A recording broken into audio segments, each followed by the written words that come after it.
చెప్పండి అన్న వర్గీకరణ ఎందుకు జరగాలంటారు? అంటే కొంతమంది వ్యతిరేకిస్తా ఉన్న పరిస్థితి. సో మీరు వర్గీకరణ ఎవరు వ్యతిరేకించడం లేదే. వర్గీకరణ జరగాలి. ఇప్పుడు మీరు అన్నారు వర్గీకరణను కొంతమంది వ్యతిరేకిస్తున్నారని.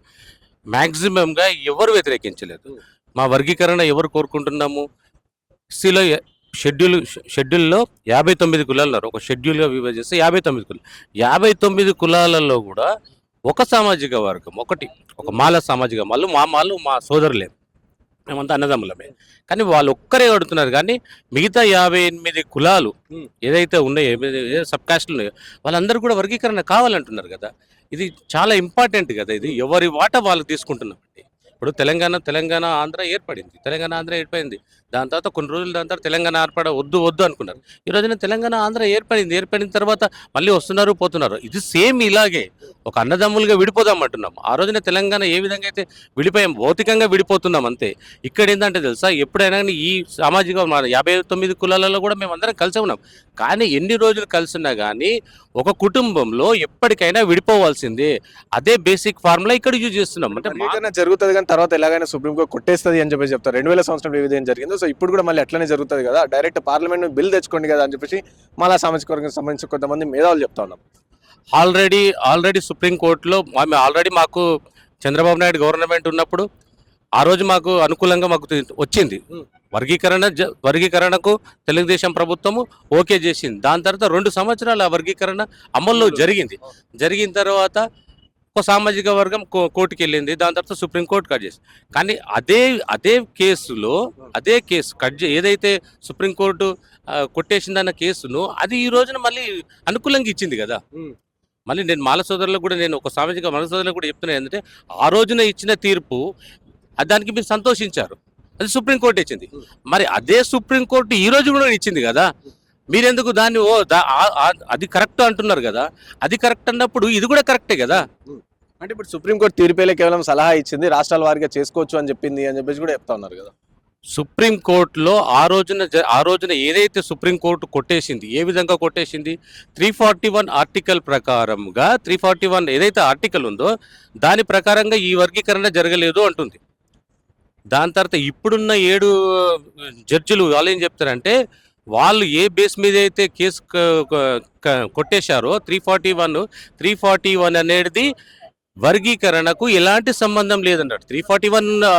ఆర్టికల్ 341 ఏం చెప్తుంది, ఒక కులాన్ని ఎస్సీ షెడ్యూల్లో 59 కులాలలో ఉంటే ఈ 59 కులాలను ఆల్రెడీ షెడ్యూల్గా చేశాము. ఇందులో నుంచి ఒక కులాన్ని తీసి వేరే కులంలో కలపాలన్నా, వేరే కులాన్ని బీసీ కానీ రెడ్డి కానీ వెల్మ కానీ వాళ్ళను ఏదైనా వాళ్ళు ప్రోద్బలంతో రేపు రాజకీయంగా వాళ్ళు ఎదిగితే వాళ్ళు ఒకవేళ ఫోర్స్ చేసి మళ్ళీ ఈ షెడ్యూల్లో ఒక కులాన్ని చేర్చాలంటే చేర్చకూడదని 341 చెప్తుంది. కానీ వర్గీకరణ వద్దని మాత్రం 341 చెప్పడం లేదు. అది పర్టికులర్ ఆ చెప్పని ఆర్టికల్ని తీసుకొచ్చి వీళ్ళు ఈ విధంగా దాన్ని ప్రచారం చేస్తున్నారు. కానీ సుప్రీంకోర్టు నువ్వు చెప్తే నేను చెప్తే ఇయ్యదు. సుప్రీంకోర్టు ఒకటి ఫైనల్ డిసిషన్ ఉంటుంది.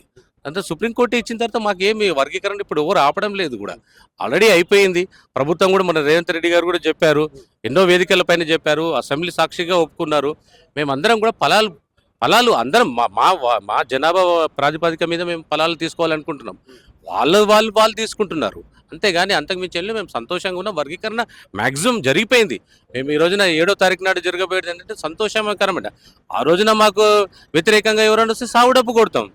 అంటే ఇటు మాదిగ సామాజిక వర్గీకరణ జరగాలని చెప్తూ మాలా సామాజిక వర్గానికి సంబంధించిన కొంతమంది జరగొద్దంటూ నేను వీళ్ళిద్దరు ఒక చెప్తాం. అంటే ఇటు ఉపకులాలు 57 ఉపకులాలు ఏమంటారు అంటే, వీళ్ళు మాలా మాదిగా మా పేర్లు ఉపకులాల పేర్లు చెప్పుకొని వాళ్ళే దోచుకుంటారు, మాకు ఏది కూడా రావట్లేదు, ఫలాలు కూడా మాకు వచ్చే ఫలాలు కూడా వాళ్ళే తింటారు అని చెప్పేసి 57 ఉపకులాలు కూడా చెప్తున్న పరిస్థితి. ఇప్పుడు ఎంఆర్పిఎస్ స్థాపించబడింది మందకృష్ణ మాదిగ. ఎప్పుడు కూడా మాదిగ కులానికి మాకు అందులో ఉన్న 15%లో మాకు కావాలని 15% మాకు కావాలని కోరుకుంటారు.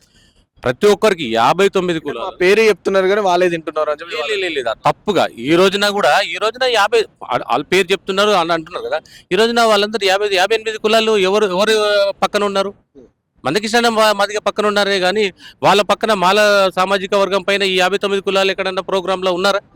ఈ రోజున ఎవరు సపోర్ట్ చేస్తున్నారండి? అందరూ సపోర్ట్ చేస్తున్నారు. వీళ్ళు 59 కులాలు అనేది పక్కన పెట్టండి. మా మా సామాజిక అన్నదమ్ములలో కానీ ఈరోజు బీసీసీ వర్గం కూడా ముందుకొచ్చింది కదా. ఈ రోజున మా మధుకృష్ణ మాదిగ గారు, మా గౌరవ మధుకృష్ణ మాదిగ గారు రెడ్డి ఏ, సామాజిక వర్గంతో కూడా మీటింగ్స్ పెట్టాడు కదా. సో అన్ని కులాలండి, ఒక మాల సామాజిక వర్గం, నాకు దయచేసి ఏం చెప్తున్నా అంటే, మాల సామాజిక వర్గం మీరందరూ సమాజానికి దూరం అవుతున్నారు. సమాజానికి దూరం అవుతున్నారు. మా అందరి దగ్గర నుంచి దూరం అయ్యి ఒక అడవికి వెళ్ళిపోతున్నారు. అందరూ ప్రపంచం మొత్తం ఉన్న అన్ని కులాలు ఒప్పుకున్నాయి, అంత మేధావులు ఒప్పుకున్నారు. సర్వోన్నత న్యాయస్థానం సుప్రీంకోర్టే ఒప్పుకున్న తర్వాత మీరు మొండి వాదన ఎందుకు తీసుకొస్తున్నారు? చెప్పండి. మీరు మొండి వాదన కదా. మీ వాదనలో కరెక్ట్ ఉంటే ఈ రోజున మీకు రెడ్డి సామాజిక వర్గం కానీ, బీసీ సామాజిక వర్గం కానీ, దాని తర్వాత మేధావులు కానీ వీళ్ళందరూ కూడా సపోర్ట్ వచ్చేవాళ్ళు కదా. ఎవరు రావడం లేదు. మందకృష్ణ పిలిపిస్తే అందరూ సపోర్ట్ వస్తున్నారు కదా. వర్గీకరణ చేసుకోండి కానీ సాగు డప్పులు కొడతాం అని చెప్పేసి ఎందుకు చెప్తున్నారు? మా మాలల్ని ఎందుకు తిడుతున్నారు? అనువాదులు కావచ్చు, సైకిల్ కావచ్చు, అట్లా ఎందుకు తిడుతున్నారు అని చెప్పేసి కూడా మాలలు ఆవేదన వ్యక్తం చేస్తాను. 30 సంవత్సరాల ఈ మాదిగ పోరాటంలో ఎప్పుడు కూడా మందకృష్ణ మాదిగ గారు ఎవరిపైన కానీ అనుచిత వ్యాఖ్యలు చేయలేదు. ఎప్పుడు భౌతిక దాడులు దిగలేదు. వాళ్ళు ఒకే ఒక సభ పెట్టారు, సింహగర్జన సభ పెట్టారు. అది మీకు కూడా తెలుసు. కానీ ఆ రోజు ఏం మాట్లాడారండి సింహగర్జన సభలో? చెప్పండి. వాళ్ళు ఏం చెప్పారు? అంతకు ముందు ఏం చెప్పారంటే, మేము మాలలో బయటకు వెళ్ళడం లేదు, మేమందరం వచ్చి మా యొక్క మాల సామాజిక వర్గంలో మీరు 5 లక్షలు 10 లక్షలు అంటున్నారు. లేదు, మేము 30 లక్షలు కాదు 50 లక్షల మంది ఉన్నాము, మేమందరం వచ్చి మేము ప్రదర్శన చేస్తాం, కావాలంటే మా మాల సామాజిక వర్గం ఎంత ఉందో మీరు చూసుకోండి అని చెప్పారు. వాళ్ళు అలాగే చెప్పారు. మేము కూడా అలాగే అనుకున్నాం. కానీ ఆ రోజున సభలో ఏం మాట్లాడారండి వాళ్ళు? మందకృష్ణ మాదిగ కానీ ఏ విధంగా తిట్టారు మీరు చూశారు, మీడియా పరంగా మీరు చూశారు. వాళ్ళు పెట్టిన సభ ఏంటి? వాళ్ళు ఈ విధంగా తిట్టడం మొదలుపెట్టింది వాళ్ళు. మాకు సాగు డబ్బులు కొట్టారా మేమంటున్నామా? 30 ఏళ్ల పోరాటంలో మందకృష్ణ మాదిగ గారికి ఏ రోజు కూడా మేము అడ్డుపడలేదు. సో ఆ మనువాదులు అన్న తర్వాత మేము ఆ సింహగర్జన పెట్టుకోవడం కాదు, దాని ఇప్పుడు అందుకనే మేము బయటకు వస్తున్నాం. లేకపోతే మేము 30 ఏళ్ళుగా ఏ రోజు రాలే, ఎప్పుడు కూడా రాకపోతే, కానీ మమ్మల్ని తిడుతురు కాబట్టి వస్తున్నాం అని చెప్పేసి మాలయ సామాజిక వర్గం చెప్తా ఉంది కదా. అవునండి. తిడితే ఇప్పుడు తిట్టారు అంటున్నారు. అంటే మీరు మిమ్మల్ని ఒక మాట అన్నారు, ఆ దాని మీదనే ఉండాలి. కానీ ఈ వర్గీకరణకు సంబంధం లేదు. మందకృష్ణ మాదిగ గారు మమ్మల్ని ఇట్లా ఆ విధంగా అన్నాడు. అన్న ఎందుకన్నావే? మేము మనమందరం అన్నదమ్ముల్లో కలిసి ఉంటాం కదనే, నువ్వు అంత పెద్ద మాట మమ్మల్ని ఎందుకంటావే? మేము ఎప్పుడన్నా కాదన్నామా, మేము చేయనమ్మా అని మాతో మాట్లాడుకోవచ్చు కదా. ఇప్పుడు అది దానికి అడ్డుపడడం దేనికండి? ఇప్పుడు మందకృష్ణ మాదిగ గారు మనువాదులు అన్నారు, మేము మనువాదులం ఎట్లయితామని అని అడగాలి. కానీ మేము ఖచ్చితంగా మేము జరగనీయము. ఈ రోజున వాళ్ళు చూస్తున్నారు కదండి, ఏది ఏమైనా కానీ మేము జరగనీయం, మేము అడ్డుకుంటాం. ఎవరండి? ఎందుకండి? ఎందుకు అడ్డుకుంటారు? అర్థమైందా? మీ వాటా మేము మొత్తం తీసుకోవడం లేదు కదా.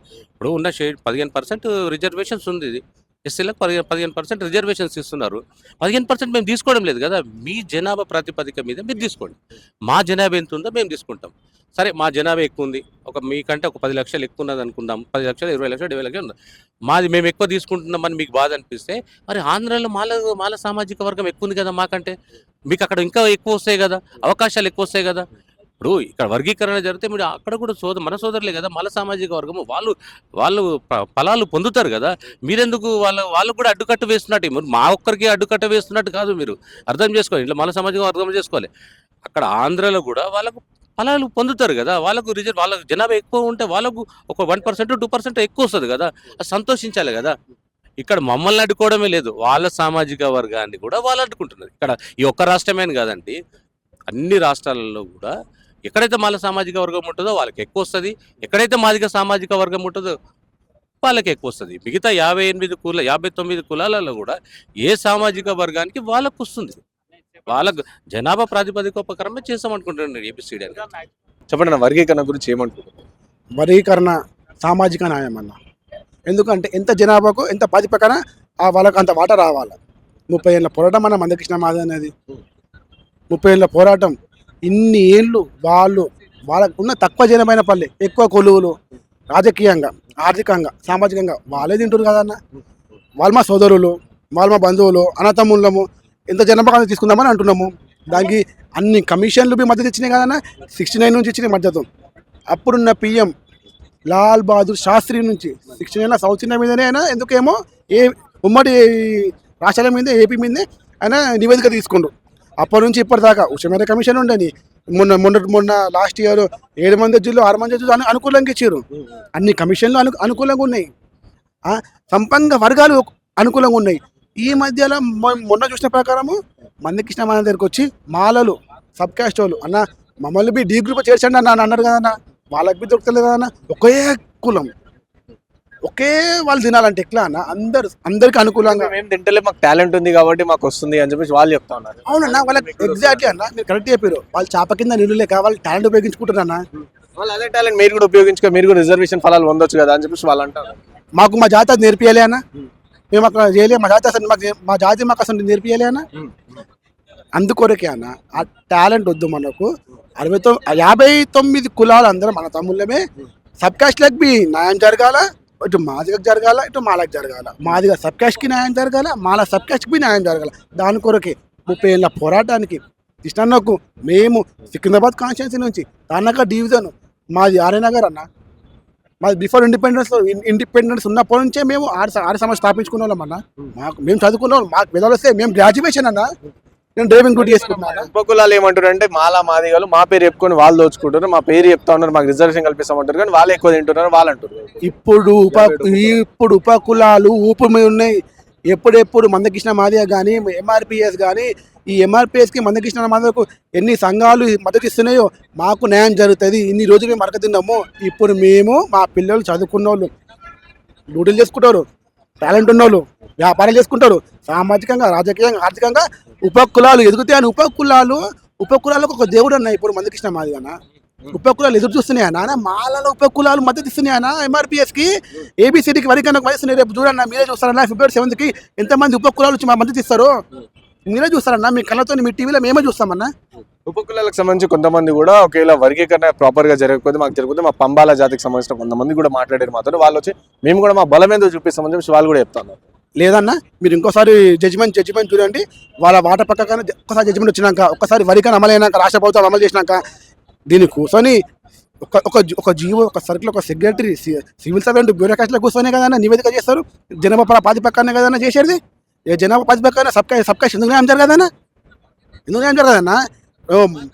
కొంతమంది అన్న మాలో వ్యాపారవేత్తలు అన్న, వివేక్ స్వామి లాంటి వాళ్ళు సబ్కాస్ట్లని ముంగటి నూకి స్పీచ్లు ఇప్పిస్తున్నాయన్న.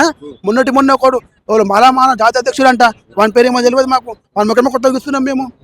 మందకృష్ణ అంతు చూస్తామన్నా, పని చేస్తామన్నా అంట. అన్న ఖాళీ ఇట్లా అంటే దాలు అటే పోతారాడు, మళ్ళీ రాడు.